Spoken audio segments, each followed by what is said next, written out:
1 অক্টোবৰৰ পৰা ৰান্ধনী কৰ্মীসকলৰ দৰমহা বৃদ্ধি কৰিছে ৰাজ্য চৰকাৰে। মাত্ৰ 500 টকাৰ দৰমহা বৃদ্ধি কৰিছে ৰান্ধনী কৰ্মীসকলৰ।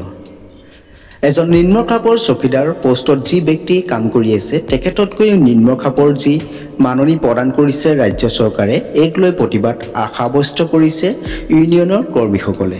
যদি আপোনালোকে মন কৰে, এখন স্কুলত চকীদাৰ এজনৰ যিমানখিনি কাম তাতকৈ বেছি কাম কৰে ৰান্ধনী কৰ্মীসকলে। স্কুলৰ ষ্টুডেণ্টক খোৱা বোৱা চোৱা চিতা কৰাৰ উপৰিও শিক্ষক শিক্ষয়িত্ৰীসকলৰ খোৱা বোৱাৰ ব্যৱস্থা কৰিব লাগে ৰান্ধনী কৰ্মীসকলে।